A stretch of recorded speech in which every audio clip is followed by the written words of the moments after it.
these things. The Congo River, which originates from the heart of Africa to the Atlantic Ocean, at 4,375 kilometers, the Congo River is the most powerful river in Africa and has the greatest volume. It discharges 1.5 million cubic feet of water each second. So we are talking about the underground wealth. The water itself is power that is there. And of course, I will tell you, Mr. Chairman, that strategists tell you the next world war will be over water resources. So I thought I should start with this because water is so critical and important in this region. Congo became the subject of an international conference in Brussels, Belgium, in 1876 that was convened by King Leopold II. The purported reason for the conference was to foster cooperative multinational efforts aimed at the scientific exploration of the Congo area, as well as to enforce the abolition of slave trade in Central Africa. Another ostensible objective of the gathering was to promote and develop commerce between European nations through the systematic exploitation of the resources of this territory. However, the magnitude of potential wealth present in this section of Central Africa prevented the harmonious resolution of how this country would be explored in quotes, and subsequently looted it of its raw materials. They failed to agree. As a result of these conflicts, King Leopold set out to rapidly control and extract wealth from the area on his own, absent of any official governmental recognition from the state of Belgium. In the aftermath of the ill-fated conference on the Congo in Brussels, Leopold hired Henry Martin Stanley to return to the area with a mandate to negotiate treaties with the traditional leaders over the exploration and excavation of mineral resources. Indeed, the Congo event dramatized and climaxed the conflicting interests of Portugal, France, and Britain, and led to the convergence of the Berlin Conference in 1884-85 in an attempt to try and salvage what they had lost out to Leopold. At the conference, the powers agreed that traders and missionaries of all countries should have free access to the African interior, that the slave trade should be abolished, and that European morality should be brought to Africa. Morality, my foot. It was also agreed that the Congo and Niger rivers should be open to all nationals. But more important than that was the stipulation that no new European colonies would be recognized unless they were effectively occupied, which meant that European officials had established visible and effective power in the areas they claimed.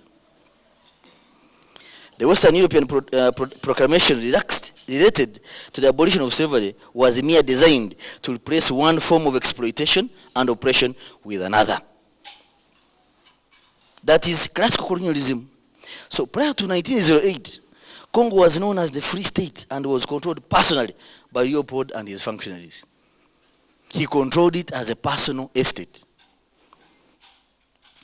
The administrative structure of the colony represented an alliance between the church, the monarchy, and large-scale business enterprises in Europe. The king sought to maximize the economic exploitation of the territory by organizing massive slave labor camps, heavily policed by royal and business overseers, who enforced astronomical quotas of ivory and rubber collection on Africans displaced by mining production. So you can see, people have been displaced since 1900 in the DRC because of its wealth. Those Africans who did not meet the ivory and rubber quotas were subjected to beatings, torture, mutilation, and execution by the Belgian administrators. Between 8 and 10 million Africans perished during the initial onslaught of Belgian imperialism between 1876 and 1908. And this you find in a book by Thomas Kanza, The Rise and the Fall of Patrice Lumumba, 1991. The partition of Africa did not cater for the tribal disposition of the communities in the region. And thus, the partition separated not only communities, tribes, but in some cases even families. And Mr. Chairman, you as faithful, I'm a victim of that separation. I'm a victim of such a separation. The examples can be the Rwandan conflict in the 90s, the ongoing conflict in DRC and Southern Sudan. All these are products of this partition that was sensitive to people's lineages and connections. A critical analysis of the Congo question reveals a complexity of structural conflicts, identity conflicts, as well as resource conflict. In other words, if you thought it was one form of conflict and therefore you resolve it that way, you will be missing the point. So that complexity complexes or makes the solutions complex. There's a question of identity, there's a question of the resources, and then the structure of the Congo state.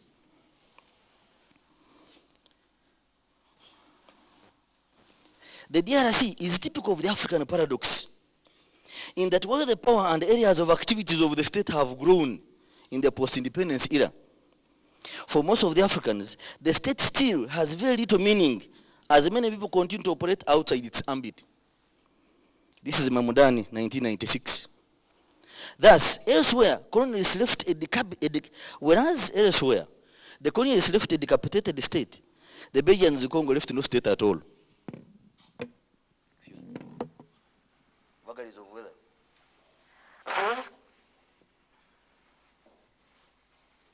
After 1908, the monarch in Belgium relinquished personal control over the Congo colony and allowed the administration of the territory to be controlled by civil servants and business elements. Resistance emerged and grew during the course of the early and the middle 20th century. Before I go very far, Mr. Chairman, ladies and gentlemen, King Leopold ceded the control of the territory after a British investigator was sent to investigate the reported violations of human rights.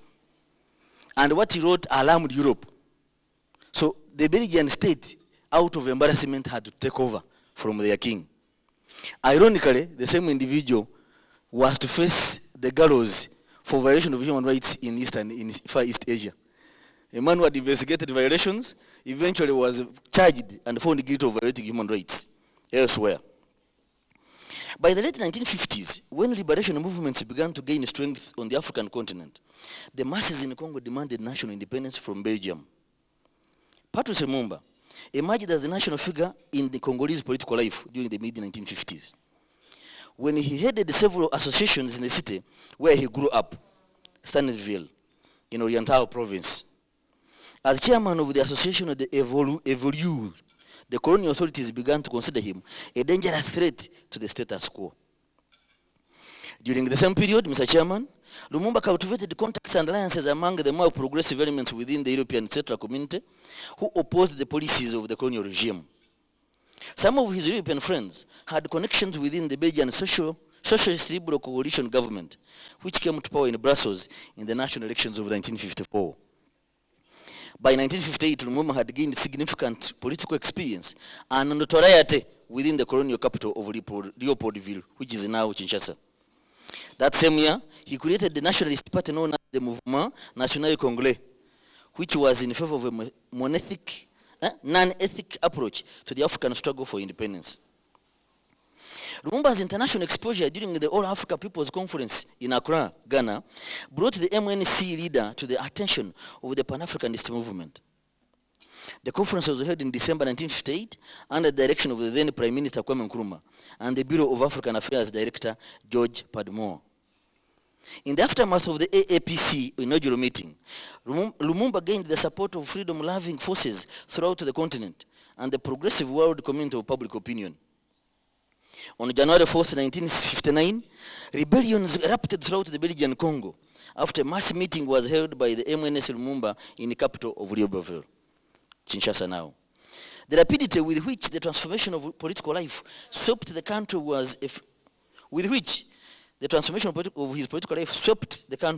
was a phenomenon that captured the attention of the international community.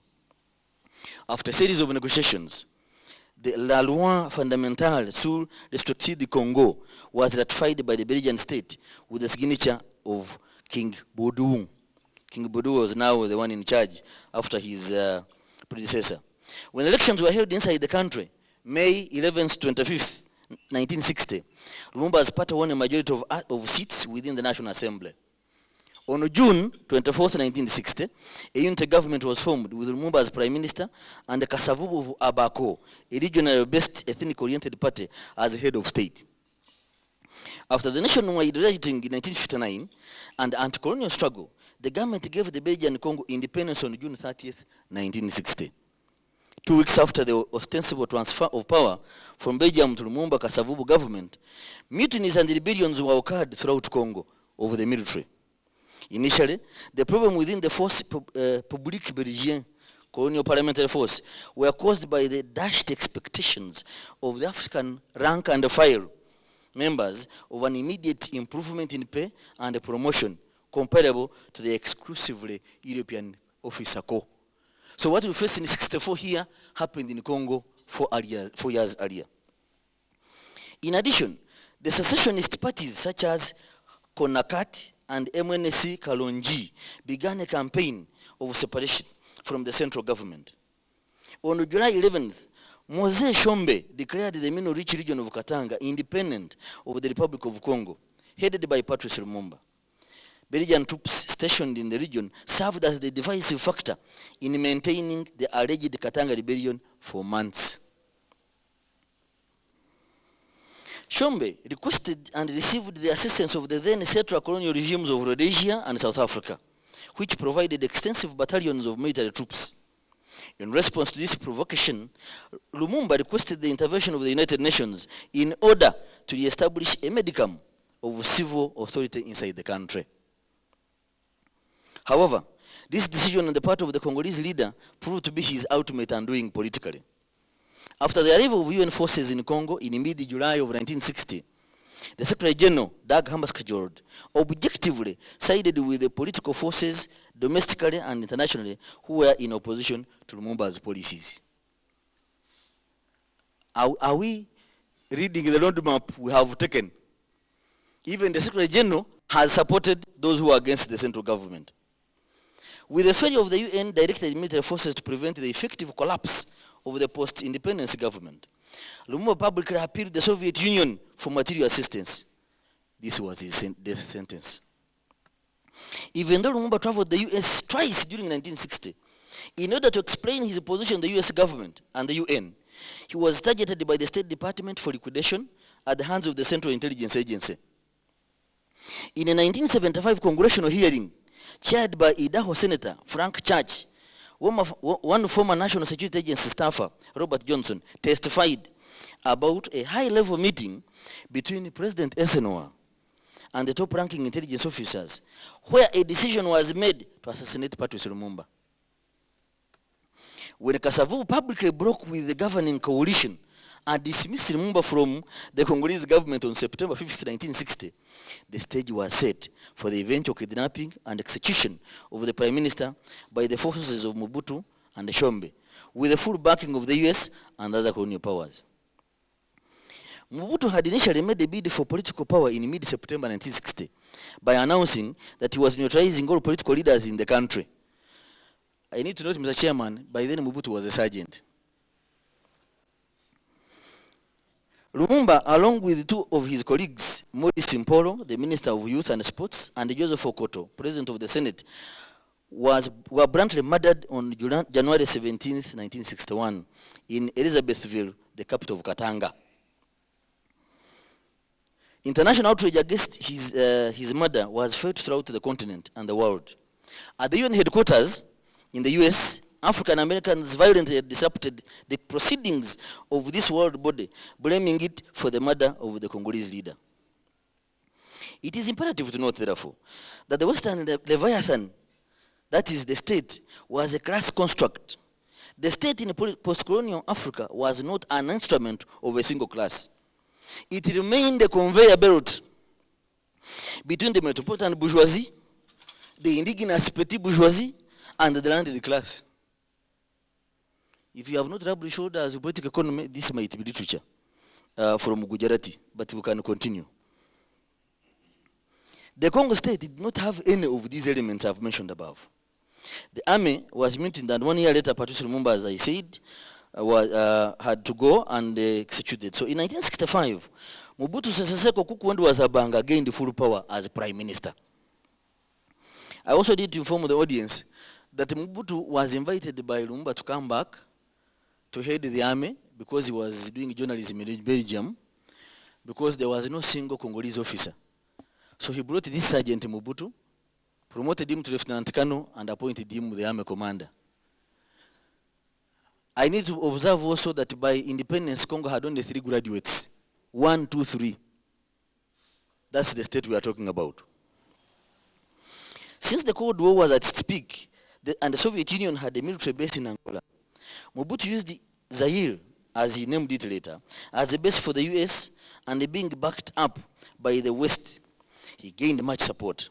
Unfortunately, after the Cold War ended, after the US was not interested in helping Zaire, the anti-Mobutu rebels captured the capital city of Kinshasa and installed Laurent Kabila as president. He gave the country its current name, the DRC, and the current president is now, who is there now, is Joseph Kabila, his son. In 2006, Joseph Kabila, the current president, made the DRC's 6th flag change. In other words, DRC has gone through 6 flag changes since independence.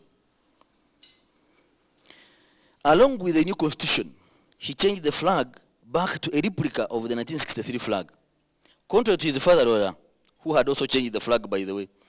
In 1997, on the day that Mobutu Sese Seko fled, Laurent Kabila had changed the flag back to a replica of the 1960 flag.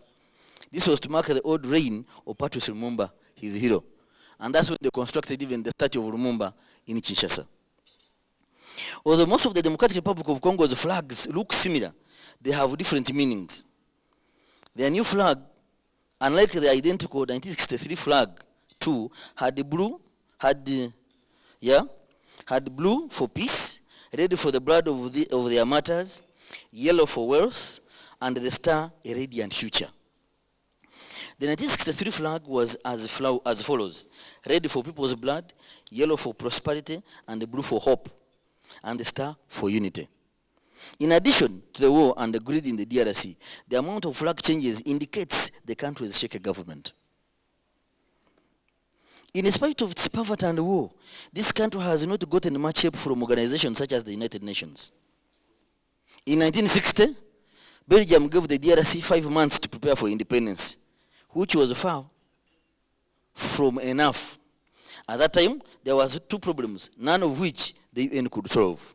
The first problem was that the Prime Minister, Patrice Lumumba, owned the whole country except for the province of Katanga, which was owned by Moise Chombe. This province contained 80% of the world's uranium, diamonds, and 60% of the world's copper. The DRC's economy could have been raised a significant amount if Katanga had joined as part of the DRC, but Chombe was backed by European companies, hoping to make profits off Katanga. So Lumumba went the UN to appeal for help, and he gave the UN 4 requests, only 4. 1, to restore and maintain law and order, to stop other nations from interfering with their crises, to help boost the economy, and 4, to restore political stability. Simple requests. Since the UN is only allowed to use violence as self-defense, when the troops arrived, they refused to quell the rebellion and get rid of Chombe, who was still in charge of Katanga. When he saw that the UN was of no help to him, Lumumba, as I said, appealed to the Soviet Union. The United States learned about this. They backed Kasavubu. Once he was backed by the US, Kasavubu dismissed Lumumba, and therefore, the rest, you know what happened. Lumumba had to go and dissolved in a drum of acid, I'm told. The second problem was between the DRC and Belgium. Since Belgium gave the DRC so little time for independence, there were many Belgians still working and living there. The DRC was finding Belgian paratroopers in their country. This was now illegal, as the Congolese were independent and had not invited the troops over into their country. The UN also could not solve this problem and was deemed useless for DRC. Another struggle in the DRC is the economy. Currently, the country's debt is about $13.5 billion US. However, the country's potential is exceedingly great. The only thing that is stopping this potential is war. One example of war wrecking the economy of the DRC is Colta. Another example is Chaco. Can you imagine? Chaco profits have a very high potential in the Democratic Republic of the Congo. Yet armed groups such as the FDLR steal it. Illegal sale of charcoal now results in profits up to maximum to approximately $30 million. This attracted my attention. $30 million from charcoal? This is serious. The FDR considers the forests of the Congolese theirs, with patrols day and night. The FDLR, Mr. Chairman, is a Rwandan rebellion rebel group, and many other organizations such as the Mai Mai, Kifuafu, and the CNDP4 are causing many economic problems with the DRC. The Democratic Forces for the Liberation of Rwanda, for National Congress for People's Defense, etc., are all those are operating, interestingly, in Kivu province, north and south Kivu province. The eastern part of the DRC is experiencing a situation involving a serious humanitarian crisis. It is estimated that more than 1 million internally displaced persons in the country's 4 eastern regions, including about 800,000 in North Kivu alone, and over 300 in South Kivu. Attempts to help Congo. The Goma Peace Accord was signed in January 2008 in hopes of finally bringing peace to the war-torn province of North Kivu. The accord was primarily between the government led by José Kabila and Laurent Nkunda, a dissident general heading the National Congress for the Defense of the Congolese People, CNDP. However, the agreement did not include Hutu militia still active in that area, casting serious doubt as to whether or not it will be successful. In October 2008, the situation worsened significantly in the east of the country as fighting and displacement sharply increased in the North Kivu province following an advance by Nkunda's fighters. Tens of thousands were forced to flee, and according to the International Crisis Group, the army was implicated in looting, rapes, and killings in and around the capital, Goma, as government troops abandoned their positions. In early November, the UN accused the rebel forces of General Nkunda and the pro-government militias of having committed war crimes in the eastern town of Chiwanja, where it was captured by General Nkunda's forces. Several civilians were reported killed. In an attempt to bring the situation under control, the government, in January 2009, invited the troops from Rwanda to help mount a joint operation against the Rwandan rebel Hutu militias active in eastern DRC. Rwanda also moved to arrest General Nkunda. In August, the head of MONUC, Ms. Alan Doss, declared that 5 months of joint operations against Rwandan rebels had been largely positive. Take a note of that statement. Later in November, however, the BBC reported that UN-backed positions against rebels in Eastern Democratic Republic of Congo were deemed by an internal report to have failed. The document, seen by the BBC, said many resources were being plundered with impunity and that there had been a new surge of rapes and killings. It is said UN forces supported Congolese government troops had failed to stop supply lines to Rwanda Hutu rebels. Previously, in May 2009, President Kabila approved a law offering amnesty to armed groups as part of a deal meant to end fighting in the East. In June, the International Criminal Court ordered ex-Vice President Jean-Pierre Bemba to stand trial on charges of war crimes for his troops' actions in the Central African Republic between 2002 and 2003. The situation in the eastern part of the Congo, however, had seen since the emergence of M23 and the insurgent group in April been deteriorating. Over 220,000 civilians in North Kivu province alone have been displaced.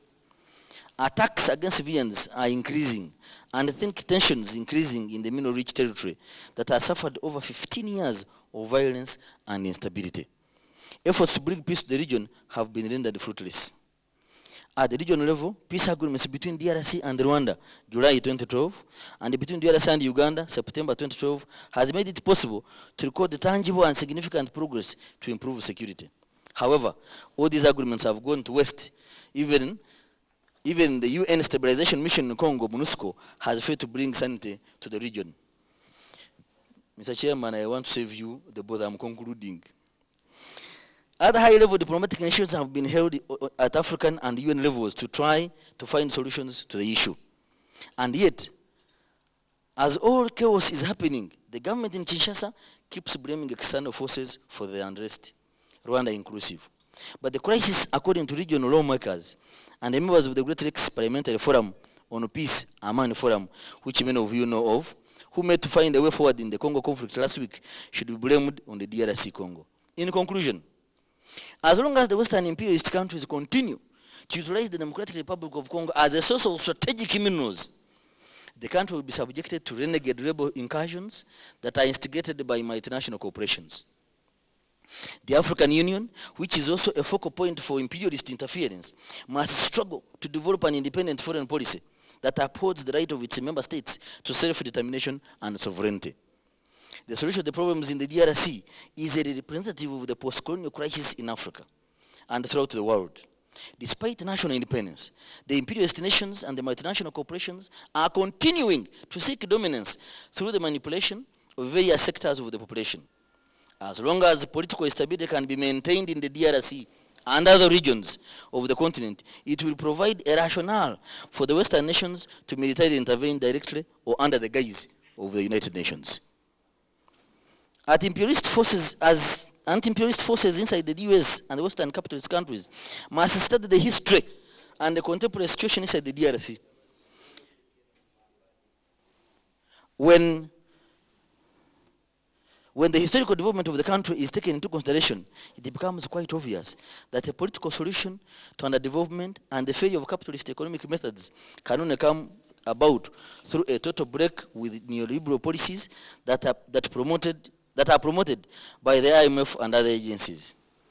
Only a non-capitalist approach towards development can create the conditions for genuine national independence and economic liberation. The solutions to the Congolese national question will inevitably come from the African people themselves, with the assistance of other non-imperialist forces throughout the world today. Thank you for your attention. Thank you very much. Kano, I did not present this paper as UPDF spokesman. I hope that should be known.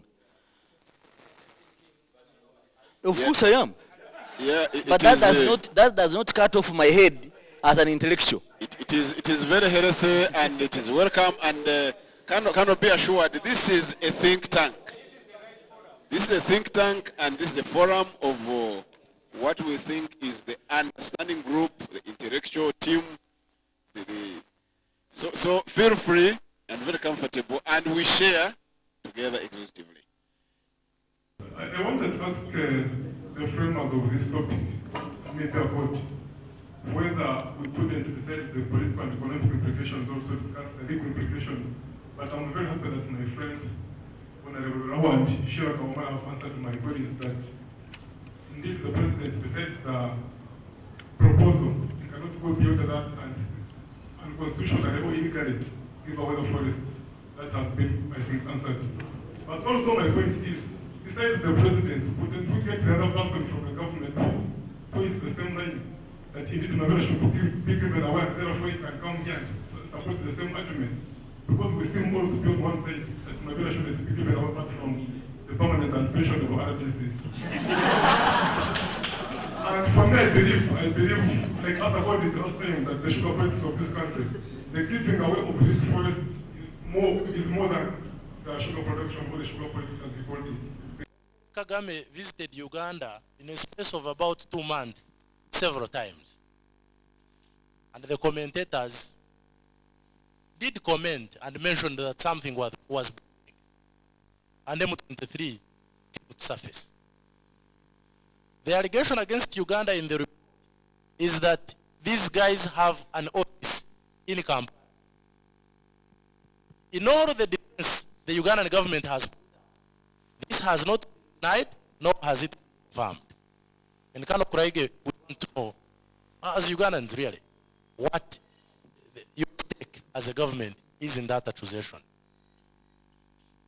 The idea, which I want to emphasize, is the growing discussion that the government of Rwanda and that of Uganda are very interested in a buffer state. A buffer state that is led in the Congo. That has been written about. And one who has had that would see that you are trying to justify that for quite a long time the Congo has been governed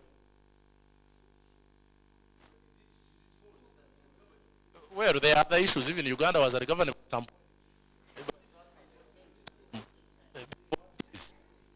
So I want to hear from you, Colonel Craig, what as a country has to say, you have to say about that growing desire, imagined growing desire by your government and that of Rwanda to have a buffer state, and therefore the reason as to why you interfere in the affairs of Congo and cause instability in the Thank you, Bruce. Next is Convocation. granted. Granted. Mr. Chairman, Colonel Felix Kulaije has vindicated himself. Our patience in waiting for him has also been vindicated. The last part of his presentation was really from his heart. The first part sounded like the opening speech of President Museveni at the Munyonyo conference. I thought he was going to dump us in a forest of history because he really went historical, but the second part was well presented. I would like Colonel Kulaije to classify the actors and their roles. It is very important. Any analysis of conflict must start with classification of actors. The protagonists, the conflict entrepreneurs, the spoilers, bystanders. It's important that we classify the actors. The second question is, has the M23 got a legitimate cause?